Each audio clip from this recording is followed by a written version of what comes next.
All right. Let's.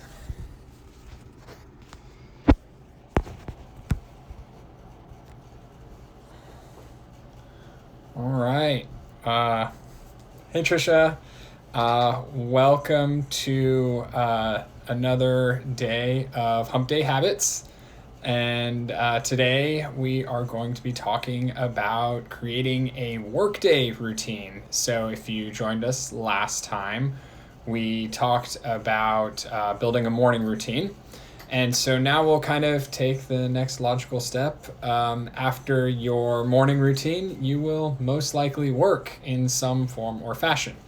So today we'll kind of talk about why it's good to have a routine or kind of set of routines for your workday. We'll touch on chronobiology. Then we'll go into a little bit more tactical level, and we'll start looking at how to chunk up your day in order to kind of be the most productive. So why have a workday routine? So I think in the current COVID environment, it is more important than ever. A lot of us are working from home, and it can be really easy to lose your boundaries. And so that's kind of one of the big reasons it's really pertinent right now. But it still applies when you go back into the office. And so having a good routine that allows you to be in communication but also set boundaries is going to be really important, and we'll talk about some ways to do that. The probably most sought after item when you are working is being productive. So having a set of habits and routines that you go through in your workday that's kind of standardized will help you be 100 times more productive than if you are kind of flying by the seat of your pants, so to speak. And then the last reason is being sustainable. So by putting thought into your workday routine and really honing in on different task types and processes for those tasks and those boundaries, it will help it to be sustainable so that you can try and avoid burnout. And we'll talk about some methods over the course of this to try and help with that. So now that we've talked a little bit about why, let's talk more about the how. So one of the first things that I just wanted to touch on real briefly is this concept of chronobiology. And there's a book called The Power of When by Dr. Michael Bruce, and I hope I'm saying his last name right. But he did a whole analysis of people and did studies of like different types of people and when they function best based on their chronotype. And so that's like when you wake up and everything like that. And some of the main points that I just want to touch on are decisions. So making major decisions within 1 to 3 hours of waking up. So you're kind of the most alert, you are thinking most clearly, and so that's a great time to make major decisions, is those first few hours of the day. Not right after you wake up, but give yourself an hour to fully wake up. And you can think about that in your work day. And then creativity, he actually talks about leaning into your groggy greatness. And so kind of in the afternoon when you're feeling slightly tired and distracted, your inhibitions are actually a little lower. And so that's a really great time to do brainstorming activities and things that are really creative, because you have the little lower inhibitions and you're a little distracted. So your brain is kind of set up to jump all over the place, which is perfect for a brainstorming exercise. And then the other one that I'll touch on is learning. And so he kind of sets it out as like when your brain is in acquisition mode, and it's like, I mean, it's pretty broad ranges, but like 10 a.m. to 2 p.m. and 4 p.m. to 10 p.m. So kind of up to you, but just some, I thought that was really cool. It's just something to touch on. So decisions 1 to 3 hours after waking up, creativity when you're slightly tired and distracted, and then learning is kind of those mid-morning and mid-afternoon chunks into the evening. So now I want to start talking about my favorite habit/routine in the workday. And I'm talking about this first because I apply it to every single one of the chunks that I will talk about later. And I will really emphasize chunking up your workday as much as possible. And so the technique that I use is called the Pomodoro Method. And if you've heard about it, it's pretty simple. It is the concept of setting a 25-minute timer and considering that a sort of sprint. If you're familiar with like Scrum or Agile methodology, you set this timer for 25 minutes and that's your sprint. The idea is that you close all of the other windows. You focus on a single task for that 25 minutes. And then at the end of that, you take a 5-minute break. So you're operating in 30-minute chunks. And then after 3 or 4 of them, you take a 10-minute break. So you've got 25 minutes, 5-minute break, 25 minutes, 5-minute break, 25 minutes, 10-minute break, or 4 of those and a 10-minute break. And the way I like to use it is at the beginning, I will kind of queue up my timer on my watch, and I will take 3 complete breaths. So 1 out, in, 2 out, in, 3 out. And in that breathing time, I will set my intention. So what is the task that I am dedicating this 25-minute block to?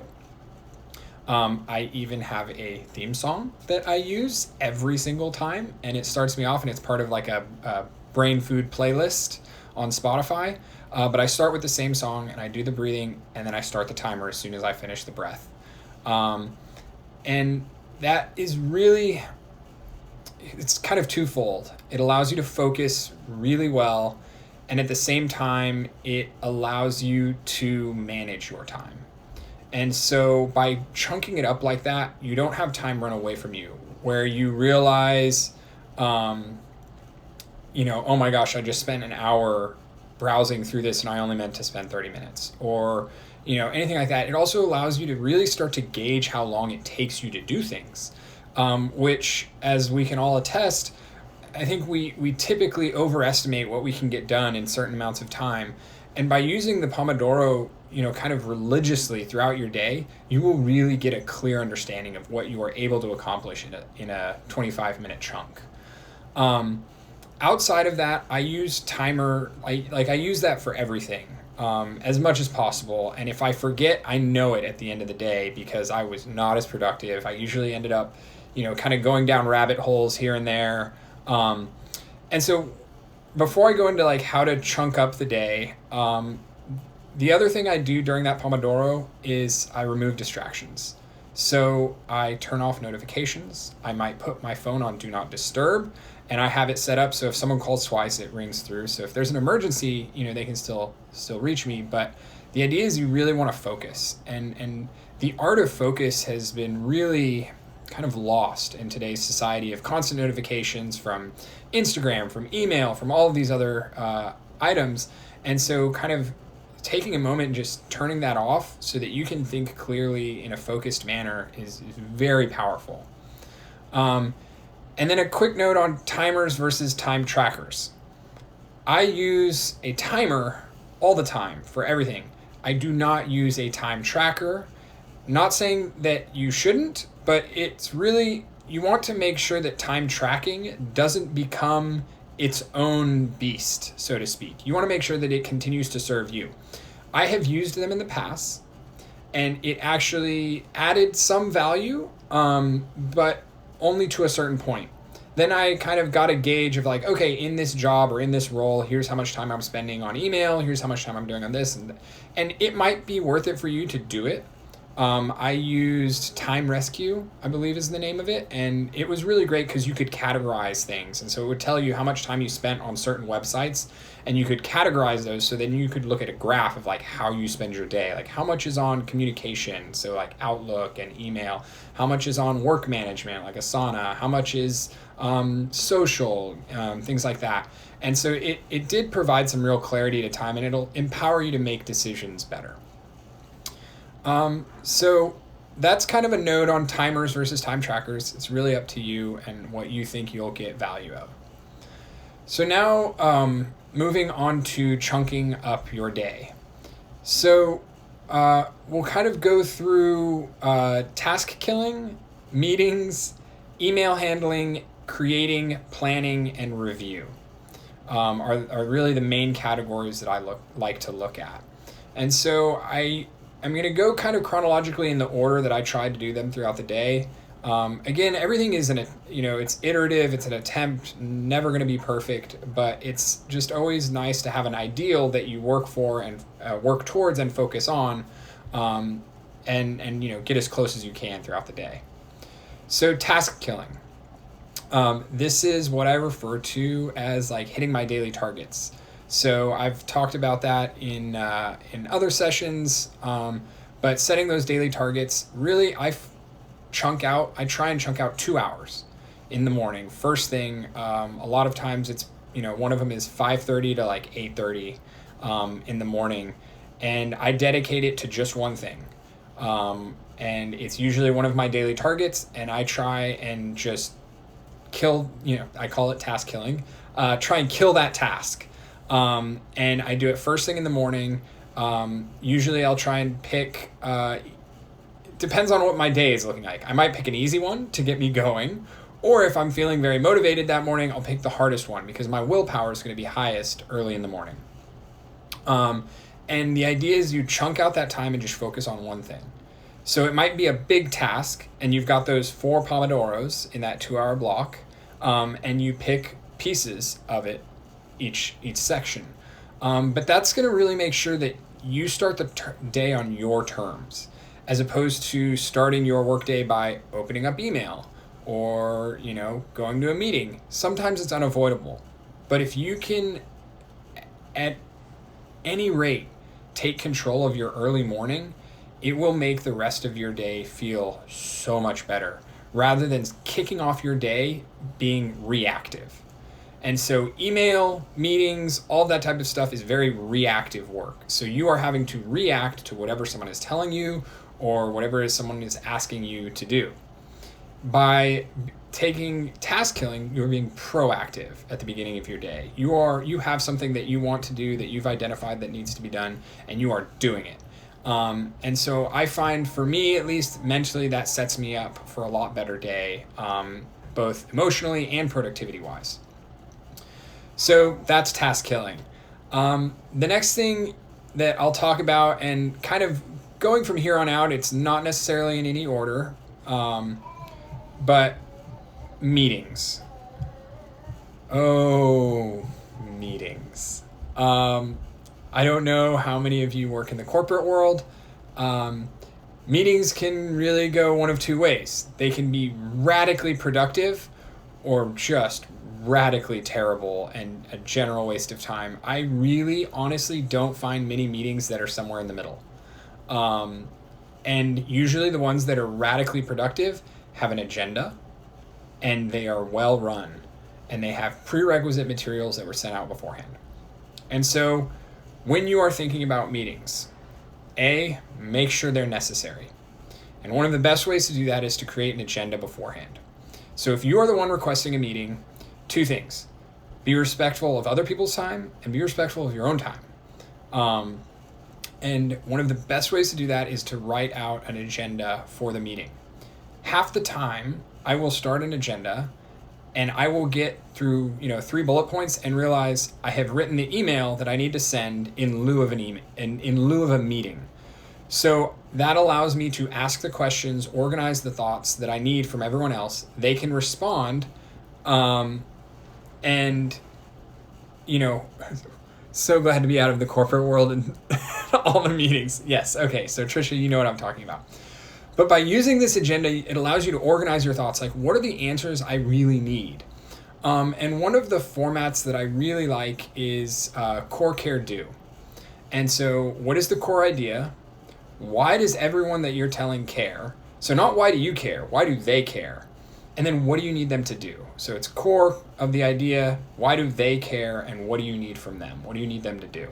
So kind of following that outline, building out your agenda, so much of the time you can just do it with an email and get everyone's responses. They'll have time to think and not be reactive when you ask them in the meeting, and everything like that. Now, certain things, it's just easier to have a meeting, like planning or brainstorming sessions, where you're going to need to get kind of real-time feedback from people as you go through it, because you don't know what you don't know, so to speak. So if it's an investigation or an inquiry into something, those are going to be better handled with meetings. So it's not saying you don't ever have meetings, but just be very strategic. When someone requests for you to be at a meeting, request an agenda. It's not an outlandish thing to do when someone asks for your time to say hey, could you send me the agenda so I'd like to be prepared. Ask them for prerequisite materials. So what are the things I need to read or do before this meeting so that it can be as productive as possible? People will generally kind of push back at first. Just keep asking, keep doing it. It's what I do now. I don't send out meeting invites without an agenda and without attaching a deck. Either a spreadsheet or a deck or both. And I tell people, please have these ready and be ready to answer X, Y, and Z questions or discuss X, Y, and Z topics. And it makes the meeting so much more productive. It also makes them take less time because hopefully people are prepared. You will definitely know if people are not prepared. And you can very respectfully say, hey, it seems like we didn't all get a chance to go over the stuff. Let's reconvene later and close the meeting. And so, speaking of meetings, I do have one meeting that I love, and that is the daily stand-up. So, if you've ever done Agile or Scrum, the daily stand-up is at the beginning of every day. The Scrum team gathers around. It is time-boxed at 15 minutes.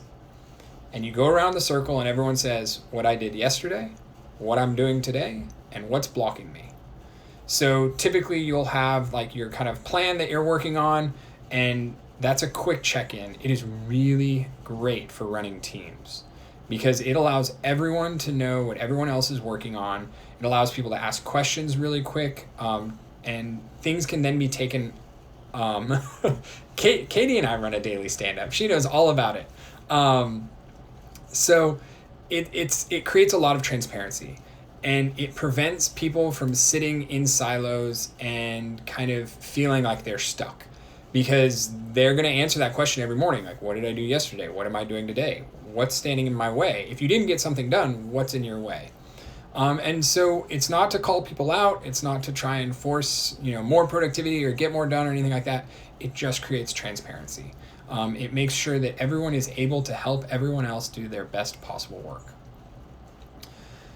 Final note on meetings, and then we'll move to the next subject, is I take handwritten notes. I am old school. I have my journal. I use the bullet journal method, which I really love, highly recommend checking out the book. You don't have to do that. But handwritten notes increase the retention of information by 20%. It's something crazy. There have been studies of students, and they looked at the students who typed notes on their laptop and the students who handwrote their notes, and the students who handwrote their notes recalled 20 to 30% better than the students who typed. They both took notes. And so handwrite your notes if at all possible. We're all on Zoom these days, or Blue Jeans or WebEx or whatever. Close all the other windows, focus your attention on the meeting at hand, and take handwritten notes. Focus on the deck that's being presented, focus on the data that's being presented, focus on the person that is speaking, and just do handwritten notes. It's so easy to get distracted. And you can doodle. Yes, Trisha, you can doodle. You can draw though, but in all seriousness, you can draw things that it makes you think of. You have so much more freedom. I'm going to try out an iPad and the Apple Pencil to see how I like it, but I have a feeling I'm still gonna love just handwriting. So, all right, we're done with meetings. We can bury that with the hat, just bury that in the woodshed, take it out back. Some of them are necessary, but, be diligent about meetings. So the next chunk of your day that we all spend probably way too much time doing, and things get lost there and disappear, is email handling. So even if you're not in the corporate world, email handling is a huge part of your life. I think when I was doing my time tracker most recently, I spent upwards of 30% of my time in Outlook, which, is the email manager, and Gmail. A third of my day. So a couple notes before we get into like the process that I really like to use, that I kind of created for myself, and kind of picked up from various bits and pieces. Don't do it first thing in the morning. Do yourself a favor. Going back to this proactive, reactive, use the morning time when you have the highest willpower to be proactive. Email handling, pick it up maybe mid-morning and do your first round, and then maybe at lunch, and then maybe later in the day. If it's a true emergency, and these so rarely actually are true emergencies, someone can call you. I have my, some people don't like it, but I have my cell phone on things for exactly that reason, because I'm like, if it's a true emergency, pick up the phone and call me. And people do it, and sometimes it's a true emergency, and that's great. So not first thing in the morning, don't waste the willpower. Figure out a schedule that works for you. Obviously, we have, people that we might report into or clients that we need to get back to. One of the best ways is to establish an SLA, so a service level agreement, when I will respond to emails, how quickly you can expect a response, publish it, let people at your work know about it. It's again, setting boundaries, setting expectations. If people know you're going to check your email at 10 a.m. and then again at noon and then again at 3, like they'll probably work around that, especially if they know. The next thing on email handling, start the clock. Do that Pomodoro. Don't let yourself get sucked into the black hole of emails and just spend 3 hours answering questions that may or may not be that important. So start the clock, and then I use kind of this following process. So for every email, I open it up and I say, is this going to take me longer than 5 minutes to respond to? If yes, I create a task in Asana, which is what I use for my work management. And Asana has a cool thing where you can literally forward the email, and it will take all of the attachments and text, and you can forward it to a project in Asana, and it will automatically create the task for you. And if you CC yourself, it will assign that task to you. You can also CC anybody else, and it'll assign the task to them. So that's the first option. If it's going to take me longer than 5 minutes, create a task, because this needs to be scheduled.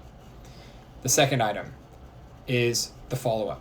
So if I can't do it in 5 minutes, I create the task, and I also respond really quickly. And I say, I use the core, care, do. So the core, what's the main idea? Care, why do they care? Do, what actions do I need from them? And that's all of my follow-ups. If I'm unclear on what the follow-up is, I will ask them, what do you need from me? Because a lot of times I get emails and I don't know what the person wants from me.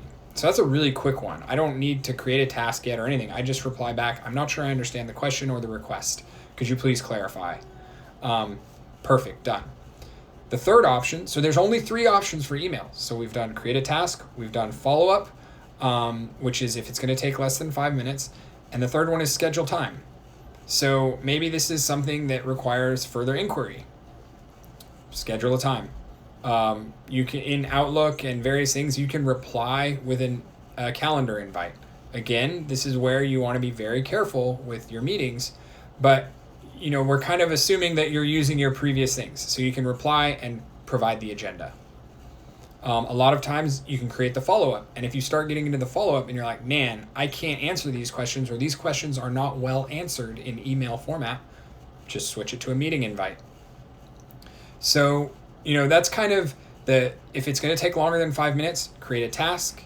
If not, do a follow-up using the core, care, do format. Otherwise, schedule time. If you start going through that core, care, do, and you realize this is something better handled face-to-face in a meeting. And so those are the only 3 options for email that I use. You may find something different that works for you, but that's just kind of how I do it. And again, always on the clock, because you do not want to get sucked down into that email rabbit hole. Mikey, thanks for joining us. So the next thing is creating. So creating is, for me, it's one of the most fun aspects of the day. And like we talked about earlier with chronobiology, sometimes when you're a little tired and a little distracted, it allows your brain to connect things more freely. You can really get some good ideas flowing. And so I block out time generally in the early mid-afternoon, usually right after lunch, when I'm like, I've just eaten, maybe I'm a little groggy from that, I'm a little distracted, I'm like already been halfway through my day or whatnot. So let's do something fun. Let's create. And that's brainstorming and everything like that. And some of the things that I like to think about when I sit down to do any creating is putting it in terms of what am I uniquely qualified to do? And so by looking at creating through that lens, you're able to maximize the value that you are going to add. And so that it allows you to say, like, how am I going to add value? How should I be adding value? Because a lot of times what you are working on may not necessarily be the best way that you can add value. And in a corporate environment, granted, it's tough to kind of sort that out and to kind of route your own way. But it does make great conversations for, I have weekly one-on-ones, and it's a great conversation to bring up like, hey, here's how I think I can add the most value.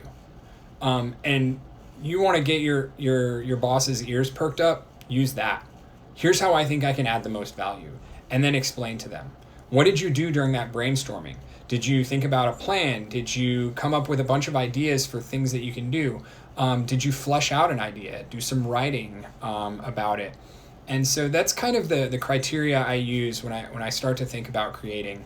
And I won't get kind of too far into like the actual creative process. Maybe we'll do another segment on that.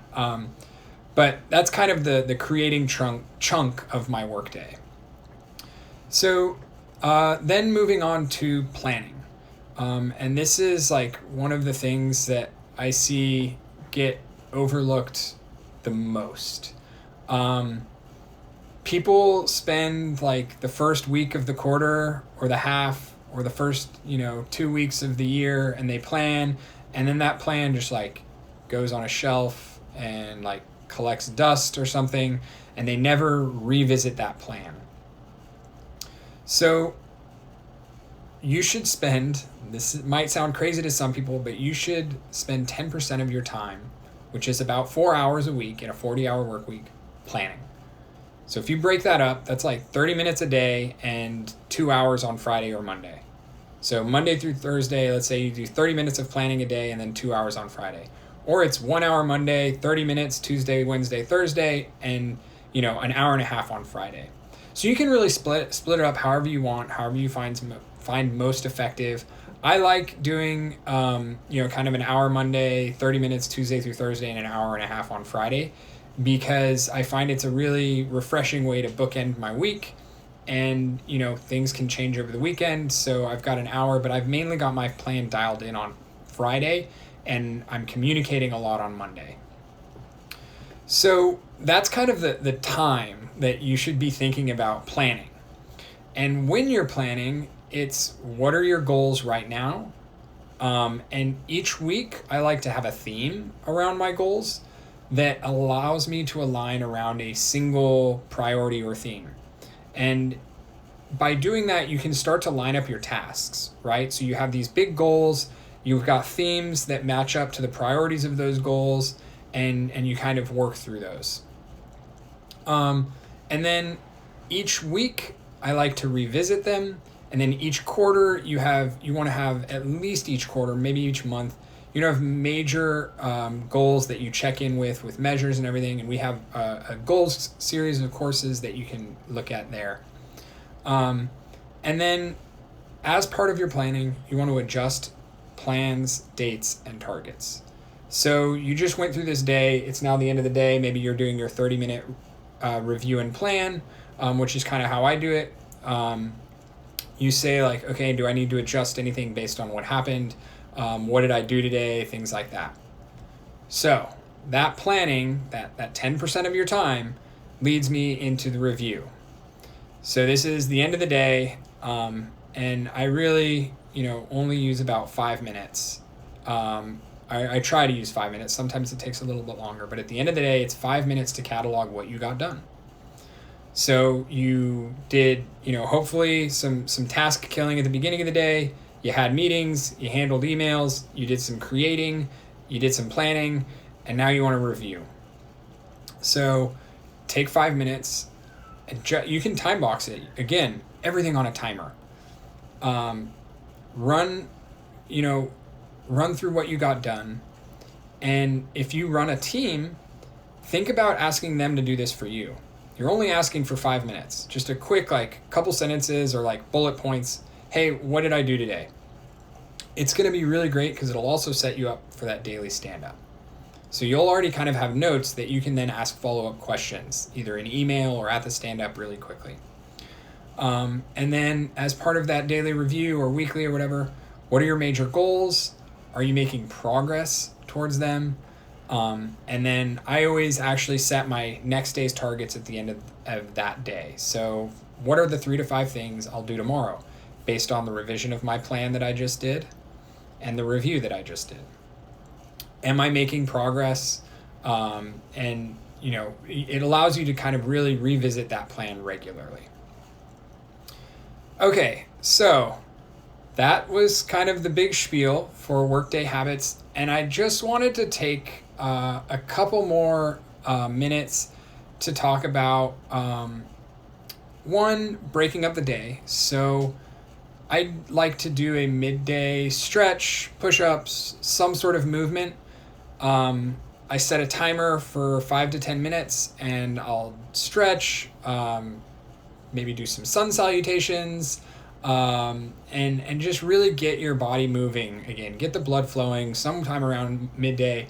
And this becomes really important at home, but it's equally as important at the office to take 5 minutes, walk around the block, really just get blood flowing again, because it's gonna help you get your thoughts together. Another thing is take a breath. The intention, I try and do that every Pomodoro.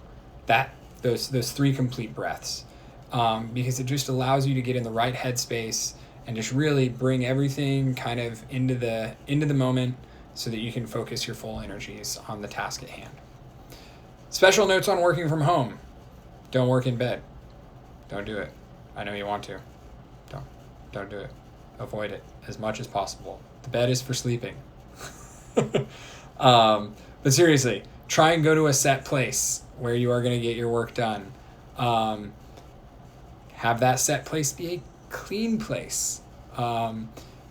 Preferably the whole space. I know that it's not always possible, but it will really help you to have a clean workspace. A clean space is a clean mind. And I know it sounds cliche, but it is so true, and I promise it will help. I get a headache if I'm just looking at a cluttered mess all around me while I'm trying to get work done. Have a schedule when you are not online. So working from home, everything can bleed so much. Have a schedule, build those boundaries. Again, most emergencies are not real. They're not real emergencies. Someone will call you twice if it is. Another thing working from home, take a break for meals, like an actual break. Sit down, eat your meal when at all possible. Eat. I am so guilty of eating in front of my laptop while I'm doing something. There's actually research that shows taking a break, appreciating your food, makes you appreciate the food better. It gives you a better feeling of fullness and of nourishment and everything like that. Just taking the break, give yourself a mental break, talk to your spouse or your partner or whoever's in the house or apartment with you. Just set that time aside for yourself. All right. Well, did a lot of talking. Thank you so much for, why are you calling me out? Katie, I wasn't calling you out. But thank you everyone for stopping by for this episode of Hump Day Habits. And we will see you next week on Hump Day at 4:30 Pacific. So everyone have a great rest of the week.